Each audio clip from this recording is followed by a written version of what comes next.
मुंबईतील 6 समुद्र किनाऱ्यांवर पर्यटकांच्या सुरक्षेसाठी समुद्रावरील जीवरक्षकांची संख्या वाढवण्यात येणार आहे। जीवरक्षकांची सेवा पुरवण्याचं कंत्राट संपूर्ण 1 वर्ष झाल्यानंतर मुंबई अग्निशमन दलानं आता नव्या कंत्राटासाठी निविदा प्रक्रिया सुरू केली आहे।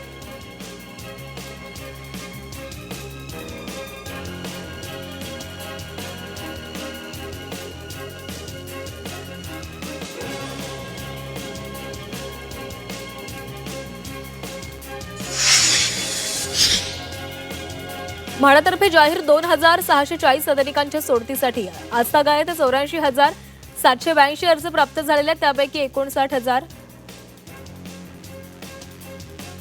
भारतीय रेल्वेकडून प्रवासी आरक्षण प्रणालीमध्ये मोठे तांत्रिक परिवर्तन करत नेक्स्ट जेन PRS प्रणाली लवकरच सुरू केली जाणार आहे। या नव्या प्रणालीमुळे येत्या काळामध्ये मिनिटाला तब्बल 32,000 तब्बल 1.5 लाख रेल्वे तिकीट बुक करण्याची क्षमता निर्माण होणार आहे।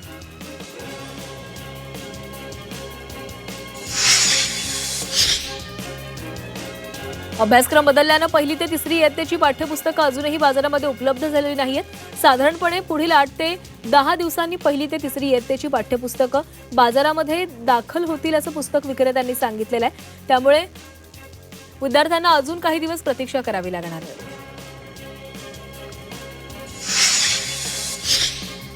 छत्रपती संभाजीनगरच्या डॉक्टर बाबासाहेब आंबेडकर मराठवाडा विद्यापीठातील प्राध्यापक भरती प्रक्रिया विधान परिषद निवडणुकीच्या आचारसंहितेच्या पार्श्वभूमीवर पुढे ढकलण्यात आलेली आहे। कुलगुरू डॉक्टर विजय फुलारी यांच्या अध्यक्षतेखाली झालेल्या व्यवस्थापन परिषदेच्या तातडीच्या बैठकीमध्ये हा निर्णय घेण्यात आला आहे। शाळांमध्ये सॅनिटरी नॅपकिन किंवा मुलामुलींसाठी स्वतंत्र स्वच्छतागृहे उपलब्ध नसल्यामुळे मुलींनी शिक्षण अर्धवट सोडू नये असं सर्वोच्च न्यायालयानं स्पष्ट केलंय। आदेशांची प्रभावी अंमलबजावणी करण्यासाठी केंद्र सरकारनं पावलं उचलावीत असे न्यायालयानं म्हटलेलं आहे। गेल्या 10 दिवसांमध्ये इंधनाच्या दरामध्ये झालेल्या सलग 4थ्या दरवाढीनंतर शालेय वाहतूक सेवा आणि देशातील लॉजिस्टिक क्षेत्रामध्ये चिंतेचं वातावरण निर्माण झालंय। 15 मे पासून डिझेलच्या दरामध्ये जवळपास 8 रुपयांनी वाढ झाल्यानं वाहतूक व्यवसायावरील आर्थिक ताण वाढणार असून लवकरच वाहतूक शुल्क वाढणार आहे। दिल्लीमध्ये सीएनजीच्या दरामध्ये 2 रुपयांनी वाढ झालेली आहे। गेल्या 2 आठवड्यांमधील सीएनजीच्या दरात ही 4थ्यांदा दरवाढ झाली आहे। इंधन दरवाढीमुळे वाहन चालकांवर पुन्हा भार पडणार आहे। सांगलीच्या मिरजमधील कुपवाड इथं असणाऱ्या उमेद सायझर्स टेक्सटाईल कंपनीचा सन्मान करण्यात आलेला आहे। या कंपनीनं ग्रे कापड निर्यात पुरस्कारानं सन्मानित केलेला आहे। केंद्रीय अर्थमंत्री निर्मला सीतारामन यांच्या हस्ते हा पुरस्कार प्रदान करण्यात आला। वस्त्रोद्योग क्षेत्रामध्ये उल्लेखनीय कामगिरी करत निर्यात क्षेत्रामध्ये केलेल्या कामगिरीबद्दल मुंबईमध्ये हा सन्मान करण्यात आला। विधान परिषदेच्या स्थानिक स्वराज्य संस्थेच्या निवडणुकीमध्ये मतदानाचा अधिकार द्यावा अशी मागणी पंचायत समिती सदस्यांनी केली आहे। याबाबतचं निवेदन पंचायत समिती सदस्य संघटनांकडून जिल्हाधिकाऱ्यांना देण्यात आले। यावेळी निवडणूक आयोगानं पंचायत समितीच्या सदस्यांना निवडणुकीचा अधिकार द्यावा, अन्यथा आंदोलन छेडण्यात येईल असा इशारा दिला गेला आहे। विधानसभा निवडणुकीमध्ये ठाणे पालघरची जागा भाजपनं लढवावी अशी मागणी पालघरच्या भाजप पदाधिकाऱ्यांनी केली आहे। पालघर हा भाजपचा बालेकिल्ला असून येथील भाजपचे सर्वात जास्त नगरसेवक आहेत, त्यामुळे यावेळी ही जागा भाजपनं घ्यावी अशी मागणी करण्यात येते। राष्ट्रीय जनगणना मोहिमेअंतर्गत पुणे शहरातील घरांच्या सर्वेक्षणाचं काम संथ गतीनं सुरू असून आतापर्यंत केवळ 40% सर्वेक्षण पूर्ण झाले। 1000 प्रगणक आणि पर्यवेक्षकांनी अद्याप कामाला सुरुवात न केल्याचं समोर आले। त्यामुळे महापालिकेची चिंता वाढली असून संबंधितांनी तातडीनं काम सुरू करावं, अन्यथा कायदेशीर कारवाई केली जाईल असा इशारा दिला गेला आहे।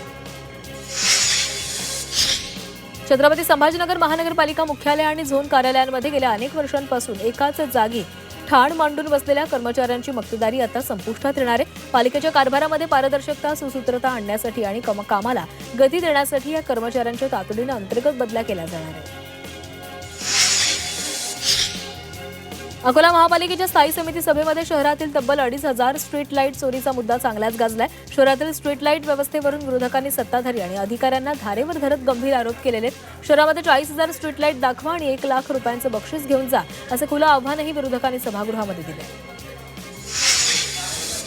पुणे मेट्रो स्थानकावरील कर्मचाऱ्यांच्या सतर्कतेमुळे एका प्रवाशाचे 15 तोळे सोन्याचे दागिने असलेली बॅग सुरक्षितपणे परत करण्यात आलेली आहे। आरटीओ मेट्रो स्थानकावर विसरलेली बॅग सीसीटीव्हीच्या मदतीनं शोधण्यात आली।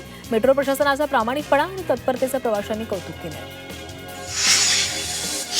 MMRDAने महामुंबई मेट्रोमध्ये भारतातील पहिली स्वयंचलित पेंटाग्राफ स्थिती निरीक्षण प्रणाली कार्यान्वित केलेली आहे। या प्रणालीच्या माध्यमातून पेंटाग्राफची अवघ्या काही सेकंदामध्ये तपासणी पूर्ण होईल। AI मशीन लर्निंग आणि 3D इमेजिंग तंत्रज्ञानावर आधारित ही अत्याधुनिक प्रणाली महत्त्वपूर्ण ठरणार आहे। तसंच रिअल टाइम डेटा आधारित आणि पूर्णपणे स्वयंचलित तपासणी शक्य झालेली आहे। मराठवाड्यातील भीषण पाणी टंचाईचं विदारक चित्र सध्या अंबड तालुक्यामध्ये पाहायला मिळते। पाण्याअभावी शेतकऱ्यांच्या डोळ्यादेखत फळबागा सुकत असून अनेकांवर काबड कष्टातून उभ्या केलेल्या बागा तोडण्याची वेळ आलेली आहे।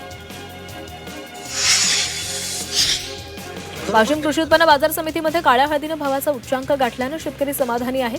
काळ्या हळदीला किमान 17,200 रुपये तर कमाल 25,000 रुपये प्रति क्विंटल विक्रमी दर मिळालेला आहे। सध्या बाजार समितीमध्ये काळ्या हळदीची 700 क्विंटल आवक झालेली आहे। हळदीची आवक वाढत असून वाढलेल्या दरामुळे शेतकऱ्यांच्या आशा उंचावलेल्या आहेत।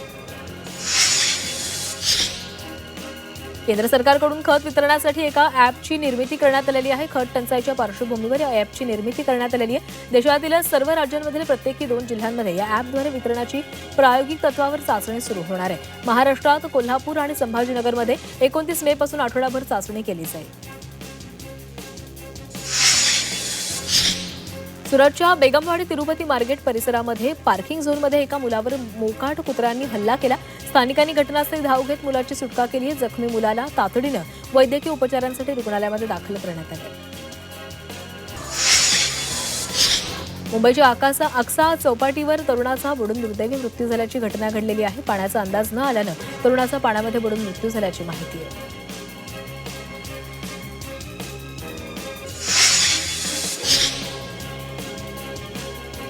मुंबई विमानतळावर गेल्या 2 वर्षांमध्ये सोन्याच्या तस्करीच्या घटनांमध्ये लक्षणीय घट झाली असली तरी अंमली पदार्थांच्या तस्करीचा प्रमाण हे वाढत चाललेलं आहे। सोन्याच्या तस्करीमध्ये कमी फायदा होत असल्यानं तस्करांनी आपला मोर्चा अंमली पदार्थांच्या तस्करीकडे वळवलेला आहे।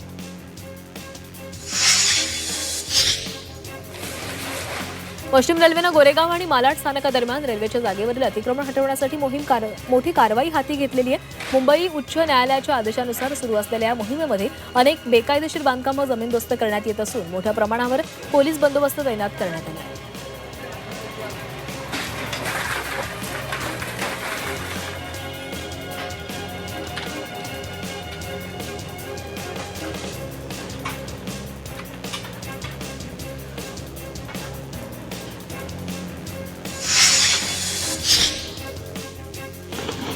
पंढरपूरमध्ये वाळू उपशासाठी वापरण्यात आलेल्या तराफावर कारवाई केलेली आहे। पोलीस आणि महसूल विभागानं संयुक्त ही कारवाई केली आहे।